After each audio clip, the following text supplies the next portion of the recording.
Now we're recording, not streaming. Okay. Okay. So Shlomi, where are you? Rob, I'm at the You in the gym. gym? Yeah, Rabbi. Oh, you know what? I just realized my sound has been off the entire time. I did that last week also. Oh, I know why I did it last week. My speakers are off because when I'm on this, okay, whatever. It doesn't make a difference why, but I have to remember to turn on my speakers. So Jordan was probably like asking a million questions and showing me was also I wasn't listening to them. But that's what happened last week also. Okay, now I can hear you if somebody would talk. I'm pretty sure I could hear you. Okay, I guess this one is sort of old news, but we didn't really get to talk about it. But with the green passports, can we talk about those? We can, although there's not much to talk about. But go ahead. I'll show you mine. Here's my green passport. I've actually never had to use it, so I don't know for sure if this would actually work. All I did was screenshot. I think there's like an app that you can go to, like with your healthcare provider or something. I don't really know. Maybe Daniel knows. But this is my green passport. But it's just a picture, like it's a screenshot I took, and I assume the QR code would work if that's what they're checking. So this is my hack, but I don't know if it works. But in any case, what's your question, Jordan? Um, well, I don't know if there's really a question here, but I just think it's interesting how like other countries will hopefully try to, I don't know, maybe well, it's sort of like Israel was doing well in the beginning of the pandemic, and then everyone's like, oh, we should do what Israel's doing. And then it wasn't doing so well. But now with the vaccines and with the passports, like maybe other countries can start looking to Israel again to try to emulate. There's no question there though, is there? I don't know. No, I'll tell you what your question is, and it's actually a very good question. And it really is coming to the fore now. I think you're going to see in the next couple of weeks. I got a hint of what you're saying from something that Prime Minister Netanyahu said, which is following. You're 100% right in your analysis that Israel, at the very beginning, was doing amazing. We shut the country down. We did not have a spread of corona. And then we said, you know what, we did so well, let's open up the country without realizing that that's obviously going to cause COVID. So then we went from like the envy of the world all the way to the top, and then we went all the way down to the bottom, where it was no longer we were no longer the envy of the world, and we couldn't, really do much better. And then we got the vaccines. Now and then we became the best part. Not only did we become the best in the world by far, I mean, like really by far, but other countries came to Israel to figure out how they can bring it to their countries. And now with the green passport, countries are coming to Israel right now, and including the United States of America, and asking not only like, how are you using the green passport and can we use that same technology, but can we make sure that that we have green passport agreements? That's going to be the next big thing in countries. Travel corridors, where right now, if you come from America, we don't trust your green passport because it's very easy to fake. It's a piece of paper that you write on, so anybody can fake it. Israel has QR codes, it has technology, and you can't get a fake green pass. From what I understand, you can't get a fake green passport. That you can't do, right? That's very hard to. There has to be a record backed up, and so people are coming to Israel and asking, can you explain to us how you did the distribution of the vaccine? Can you explain to us how you use the green passport within Israel? And can we make sure that what do you need from us to know that our green passport is good, right? Right now, Prime Minister Netanyahu hinted to the fact that the United States is thinking through how it can become a better, more technological green passport holder, right? How can America do that? Okay, that's a question that they're debating right now, because right now Israel does not trust the United States' green passports because they mean absolutely nothing. So in that sense, yes, 100% you're right. The larger picture of this is like in many other areas of technology, especially in improving people's lives, it's becoming abundantly clear that Israel is steps, maybe floors, stories ahead of many other countries in the world, and when it comes to emergency handling of issues. So Israel has a water problem. It immediately solves the water problem by figuring out how to drain, how to reuse sewage. A lot of Israelis don't want to think about this, but over 90% of the water that we use is sewage water reclaimed. Okay, no one likes to think about that. What you're flushing is what you're drinking the next day, but that's really what's happening here. The next best country after Israel is like at 17%. Okay, so foreign minister after foreign minister is coming to Israel, okay, to understand, to get the water technology, right? Tunnels, right? So every country deals with people tunneling into them. I mean, not every country, but like Australia doesn't have this issue, right? But many countries have the issue of people, like what's the word, like tunneling into their countries. So Israel has a problem, figure out that, oh my gosh, we have a problem with tunnels because we don't have immigrants coming in by tunnels. We've got terrorists coming in by tunnels. So Israel immediately invents technology that does two things: puts a wall as far up as down into the ground now, right? So now there's a wall that you can build into the ground that prevents it. It's impossible to build a tunnel that deep with the resources that a terrorist organization has. So now Israel stops it, and Israel develops technology that can detect tunnels under the ground. Okay, so these are just a couple of the issues of where you have major problems occurring that Israel has become adept at being able to solve. Right now, you ask yourself, well, what do we have? Well, how are we able to solve these problems? Number one, necessity is the harbinger of all inventions. Right, when you have a necessity to create and to invent and to solve a problem, and if you don't solve it, you're going to be extinct. So then you come up with a solution. That's number one. Number two is that Israel's an incredibly technologically advanced country, right? But has dealt with emergencies after emergencies, so we know how to get into that mode of emergency mode. While many other countries don't have emergency mode, they're not, they've never really had to face emergency mode before. So that's that's what we have. That's what we have going for us. So it helps the U.S.-Israel relationship because it shows that there's value to Israel that makes sense for the United States to be investing in Israel, right? So a lot of people look at Egypt and say, why in the world are we giving $1.5 billion a year to Egypt? What is the United States getting from that, right? And that's a fair complaint, right? That's an actual fair complaint. It's very hard to rationalize $1.5 billion in foreign aid to a country like Egypt. Very difficult to see what the United States gets from it. But when it comes to Israel, people are saying, okay, you know what? Like Israel had a problem with rockets hitting their tanks, and they developed a skin that when rockets hit explode at the tank, the skin of the tank pushes the rocket out. And when they were able to figure out how to somewhat get around that, they created an iron dome for tanks. And then we stuck it on American tanks in Iraq. And all of a sudden, the tank drivers and the people inside the tanks, the soldiers, were dying at much lower rates because of Israeli technology. So it's very easy for us to go to a member of Congress and say, look, the mother of all inventions was necessity. Israel had the necessity. Congress had the money. So Congress invested into Israel, and it paid off because America was successful in that sense. Okay, so that is what I would that's what I would say. Good. Okay.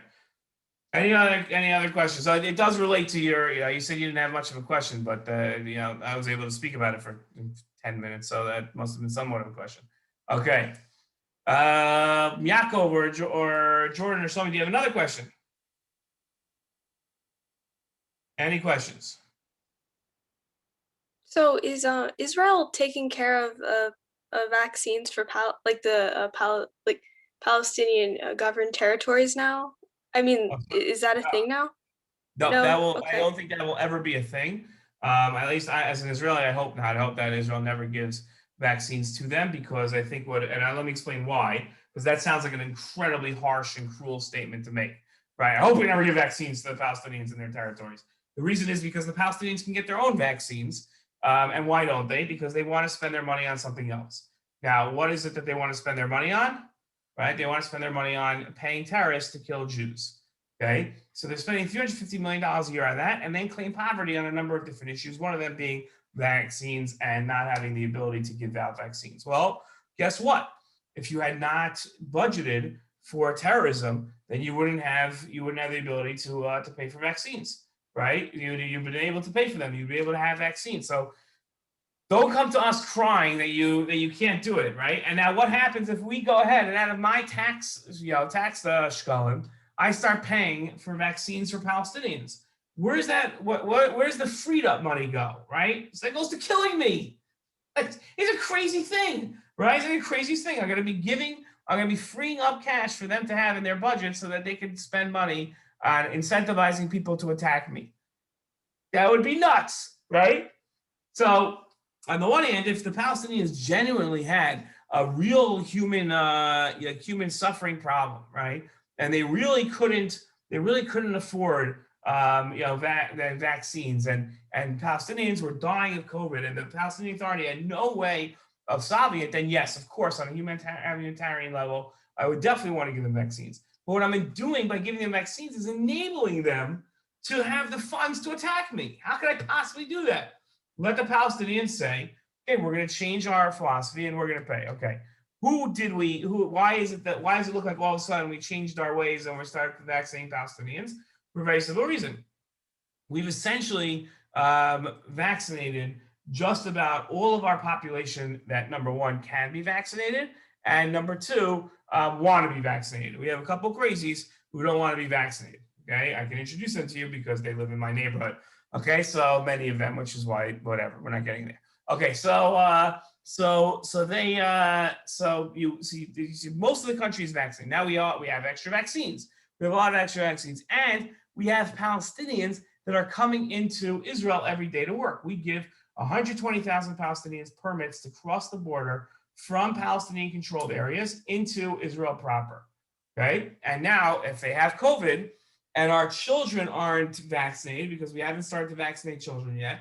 So then what's going to end up happening, right? What's going to end up happening is that we're going to have a huge outbreak among our children, right? In my town this week, we had one teacher that had COVID, and she infected 11 of her students, right? So that's okay. So that's what's going to happen with Palestinians. So what do we do instead? So we vaccinate Palestinians, workers that are crossing the border. So that looks like, oh my gosh, you're only vaccinating the Palestinians that are going to possibly infect you? Yes, because the Palestinians should be vaccinating those people, right? They should be doing that. That's their responsibility. But at least we're going to protect ourselves.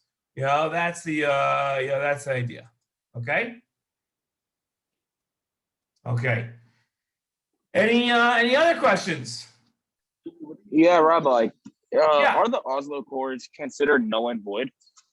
No, they're very much legal law. They're very much legal law. Now, I would strengthen the meaning as follows: that the Palestinian Authority is obligated to follow their commitments under the Oslo Accords, and Israel is obligated to follow their commitments. Now, the problem with the Oslo Accords is that they were signed in 1993. They were supposed to last for 5 years, in which case the more permanent accords would be signed. I don't know what they would have been called, but it doesn't really make a difference because they were never signed.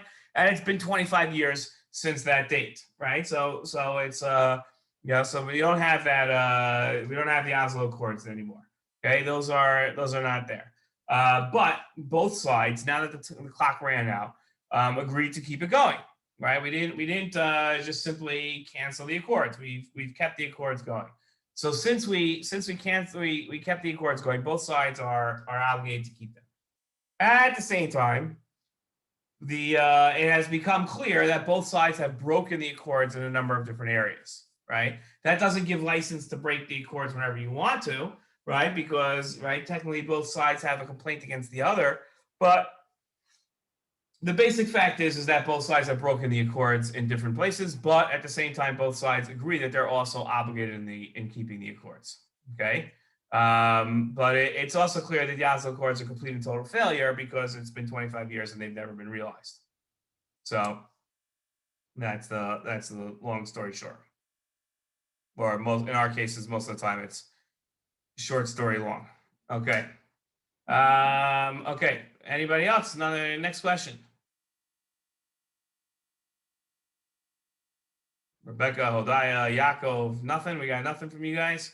I don't know if you guys talked about this, but I saw in the news that there were these there's a video or something going viral, these Israeli soldiers holding on to this Palestinian kid, detaining him or something. Yeah, we have these horrible people in Israel called B'Tselem. Okay, B'Tselem portrays themselves as a human rights group and an NGO. They're a non-government organization that's Zionist. Okay, they're pro-Israel. This is what they claim to be, and they want peace, and they want to make sure that these, especially Israeli soldiers, are always keeping to the laws of what they have to keep and treating whoever they're conducting affairs against in a proper way. Um, they've essentially become very good at highlighting any mistake that Israeli soldiers make. Now, I just want you to understand who Israeli soldiers are, okay? Yaakov over there on our screen here is a probably, I don't know, a junior or senior in high school is what I imagine, okay? In about I don't know, Yaakov hopefully will go to the Rav Kook program and do some years of yeshiva, and then he'll go to the army, okay? But when he goes to the army, he's going to be 22, 23 years old when he puts on a uniform. Okay, 22 and 23-year-olds don't have fully developed brains yet. You don't get a fully developed brain until you're 25. Okay, so you might think you have a fully developed brain. You're not. All of you, if we crack open your heads, we just find a lot of empty space. Okay, so there's like biological. Finish it. What? We finished the army at 23 something. I'm hoping to go. Yeah, I'm going to be starting at 19. Well, yeah, that's when we start. Yaakov's really going to be going to yeshiva for 6 years under the Rav Kook program, and that's why he's not going to start until he's 23. But okay, I'm going to 59 and I'm joining. Got like this buzz going from the headphones. Okay, so right, and I also don't want you to argue with me about that. So he's going to be there for about 6 years in yeshiva. Then Yaakov's going to put on a uniform, and he still won't have a fully developed brain even after 6 years of yeshiva.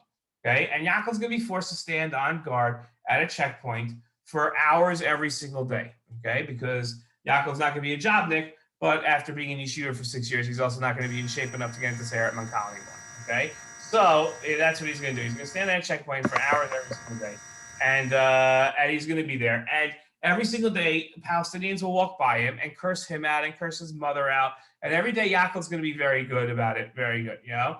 But then one day, Yaakov's going to start dating a girl. He's going to like the girl. He's going to want to spend more time with the girl. His commanding officer is not going to give him off for Shabbat. And he's going to be very angry. And it's going to be 98 degrees. And he's going to be wanting to be back with this girl that he's fallen in love with. And he wants to spend more time with.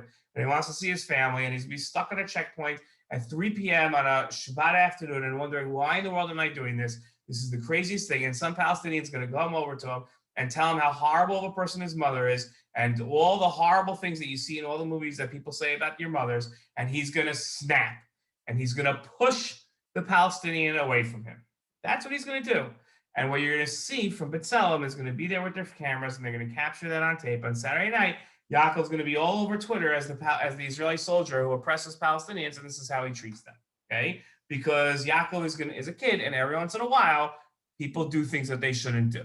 Okay, it does not mean that Israeli policy is that when somebody insults your mother as a soldier, you're allowed to use violence and push them aside. Okay, now you know it's a great picture that can never be explained away. A 23-year-old soldier in full battle gear dragging a 6-year-old boy away. Try explaining that picture, right?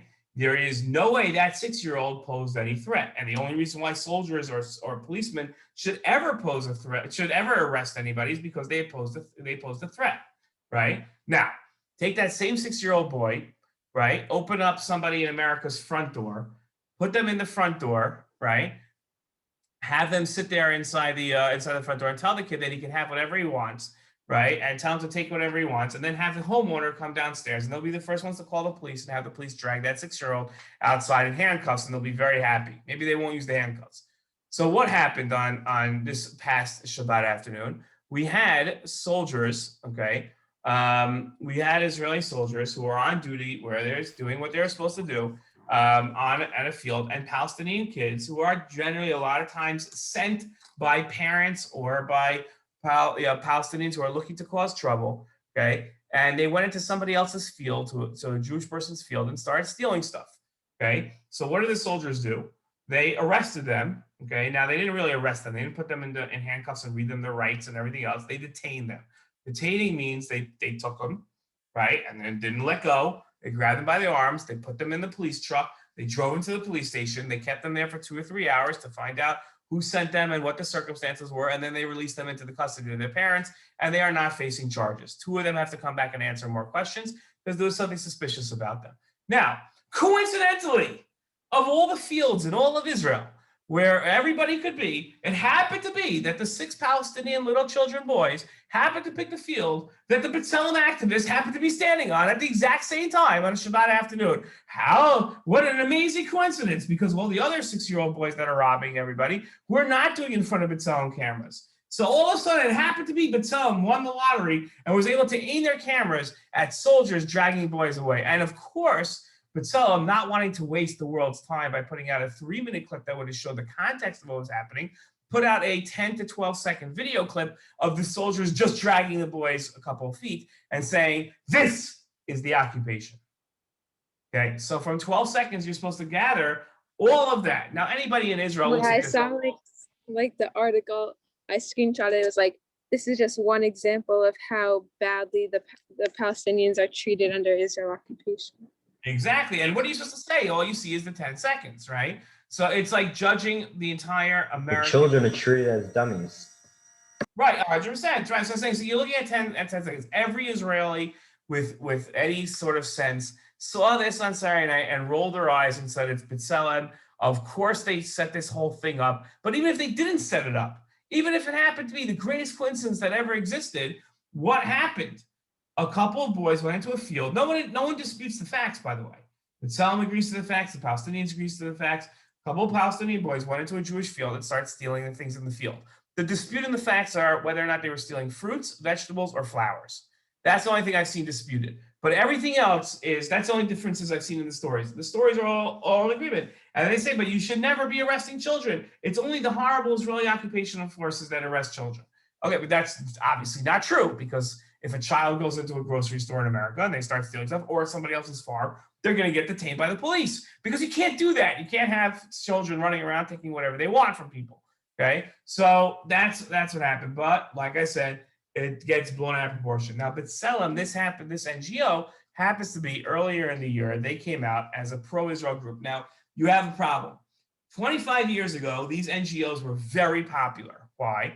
Because the world was interested in making sure the Oslo Accords went through and that Israel would leave the West Bank and hand over that land to create a Palestinian state. So the more you could demonize Israel and their treatment of Palestinians, the more it made sense to give this land to Palestinians and get the Jews out of there. Okay? So organizations like B'Tselem, these NGOs that demonized Israel, made Israel look bad in situations like this, or even justifiably. A lot of times B'Tselem justifiably comes up with situations like we talked about Yaakov's thing of pushing a kid, right? Not that Yaakov actually did it. Keep in mind, this was a fictional story that takes place 8 years from now. But keeping that in mind, right? That's not that, right? When that happens, right? So that goes to furthering the agenda of a lot of people and doing that. But that was when the Oslo Accords were in full force. People have lost steam on the Israeli-Palestinian issue. It's only the greatest of activists today that are really dedicated to this. Most people have said this is a waste. It's never going anywhere. The Israeli-Palestinian conflict's not going to be solved. There's no reason to be spending money on this. In which case, if you're B'Tselem, you have a serious problem. How do I make budget? The only way I make budget is by making myself relevant. How do I make myself relevant? How do I do that? So earlier in the year, B'Tselem came out with a report that's called Israel, said that Israel is oppressive, occupiers, and running an apartheid. And that was huge because B'Tselem is not anti-Israel. B'Tselem is pro-Israel, okay? And now they're accusing Israel, in a sense, accusing themselves of apartheid. And that was huge. The biggest tell, for those that don't know what the word tell means in English, it's in poker, it's used for when you're bluffing about when you're saying, I really have better cards than I actually have. And the person, let's say, is very bad at lying. And whenever they lie, they always twitch their eyes. So that's called a tell, right? And everybody playing the game knows that the person is lying because they've got the eye twitch, or maybe they scratch their nose, or they smirk, whatever it is, but they've got to tell when they're lying. All of us, by the way, have tells, just not all of us play poker. Okay, so that's so the greatest tell that B'Tselem was doing this in order to fundraise and not in order to make a correction or anything is they only released the report in English. There was never a Hebrew report published, which means who was this aimed at? It wasn't aimed at Israel and improving the situation, right? Who was it aimed at?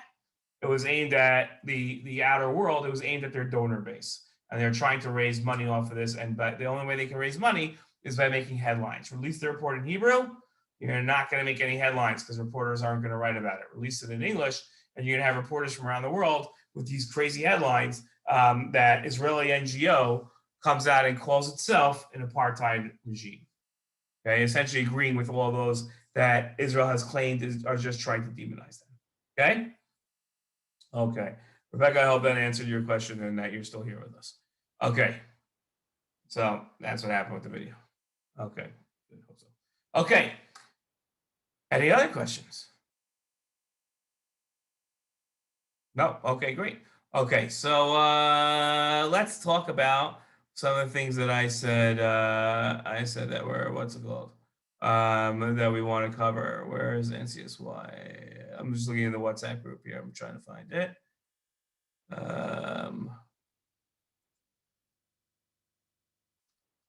Okay, I'll tell you one thing that because I don't know where this. I have NCSY. It's very strong. Here we go. Okay, fine. So Rashida Tlaib is upset. Rashida Tlaib, Palestinian congresswoman from Detroit, things can only be going well for Israel if she's upset. Okay, that's one of the good meteorological forecasts of how we know things in Israel are going well is that she's upset. She's very upset. Hey, Yaakov, you have a question? Is she from BDS? Is she from BDS? She's way past BDS. BDS is a good think my first father step. may have known her. You don't know her. No, I think my father may have known her. Your father he knows learned her? in Detroit. They They learned together. They what? They may have learned together. Learned what together? College? University. Yeah, I I don't think even so. know if Rashida Tlaib went to college. That would be shocking to me. Did she help terrorists in a way? No, I mean, well, it depends on how you say that. But yeah, let's see if she even went to college. Wayne State University and Western Michigan University. Did your dad go to any of those places? I'm not sure. I'm not sure it was her. Yeah, I don't think it's her. I think you'd probably hear a lot about that if it was her. Okay. So Rashida Tlaib is a congressman from Detroit. Horrible individual. Big liar on Israel. This is not somebody that just disagrees with us, but somebody that would like to cause us harm. And Rashida Tlaib is very upset because President Biden is not doing anything that he said he was going to do for the Palestinians. In fact, President Biden has done absolutely nothing for the Palestinians. So he hasn't come through on any of his campaign promises. Now, that doesn't mean that he's not planning on it. Doesn't mean that his people aren't working on it. I know that his people were in touch with the Palestinians, but he wanted serious things done. Rashida Tlaib wants serious things done now. She suffered through 4 years of President Trump, and President Trump for 4 years really messed over the Palestinians. And now, in her mind, it's payback, rebalancing time. And what should be happening now is major moves along for the Palestinians. And guess what? As she's sitting there every single day, opening up to see what the Biden administration is going to do for the Palestinians, every day is a constant disappointment. And it becomes a question of, is this really a priority of yours, right? Now, keep in mind, what's fascinating is that anytime you see the pro-Israel community complaining about something that's biased against them, whether it's the New York Times, whether it's CNN, whether it's the United Nations, whether it's the United States government, whatever it is, whatever you're going to see in pro-Israel people complaining about, the pro-Palestinian community is going to be complaining even louder that those the same exact institutions are against them, okay? So if you would talk to a Palestinian and say, what do you think about the New York Times? We would expect them to say, great newspaper, right? Always gets it right on the Israeli-Palestinian conflict, right? Because they're always writing against Israel.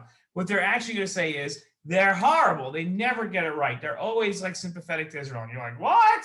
Right? Because they want it much worse, right? They want it to say much worse. The United Nations, don't you think it's a great body of work? I mean, every month at the Human Rights Council and the United Nations, they condemn Israel. It's a horrible place. All they do is issue these pointless condemnations that never sanction Israel. And they don't get anything done. Oh, it's a pro-Israel organization. They're only putting out these condemnations and these resolutions in order to say, look, we're not pro-Israel. But they are pro-Israel because they don't do anything against Israel, right?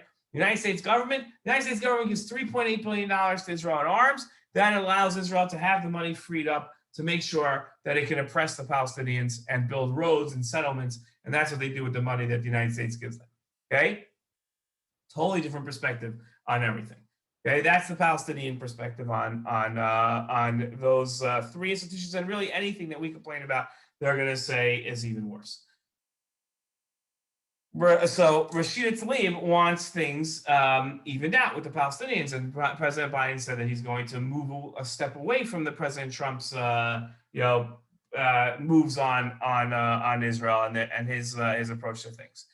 Well, it turns out that he's not really doing anything. There's nothing really going on. There's nothing that he's doing. So in that case, right, they're very upset. Okay, very, very upset.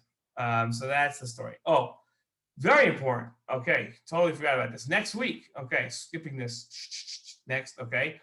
Next week we have a congresswoman's staff coming in.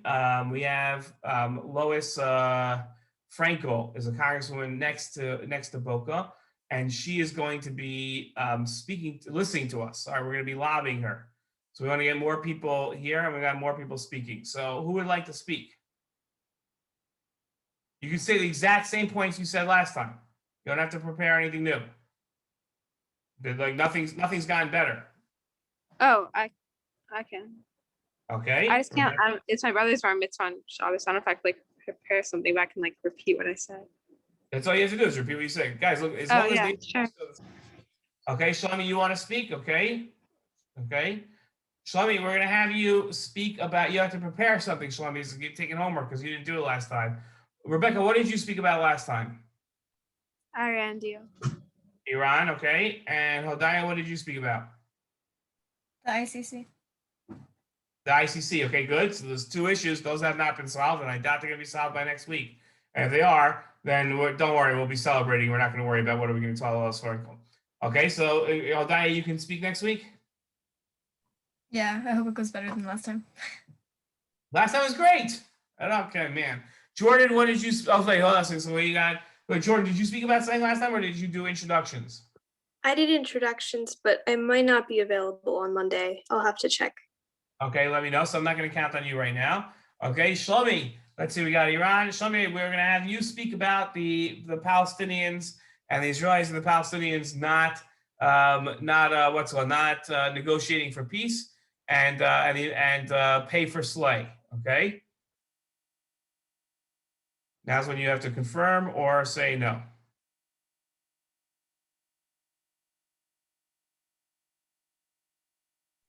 Yeah, I'll talk about pay for slay. Pay for slay. Okay, great. Okay. Pay for slay. Okay, good. Yaakov, do you want to speak? Not sure. Okay, you'll let me know. I don't like pressuring people. Okay, so I'll see if we can get some of the other people. But right now, at least we have our issues covered. And Jordan, you'll let me know. And Yaakov, you'll let me know if you want to speak. Okay, and then we got to get some more people here next week. Okay, we can't have 4 people here for this. So you can get a friend or two to jump on in. It doesn't have to be as big as Brian Mass. That was obviously something that we put a lot of effort into pushing, right? That's because we were having a member of Congress themselves, and I said that we're going to have a big crowd for him. But this time I asked Felicia Goldstein, is the woman that we're speaking to, and I just simply asked her for if she can speak to a number of our students who just want to have a lobbying meeting. So she's not expecting a big crowd. Okay. Ladies and gentlemen, I'm going to end here unless anybody has any other questions that they want to ask. Yeah. That's good. Okay. And speak to you guys throughout the week. All right, bye, Thank Rabbi. you. Bye, guys. Bye.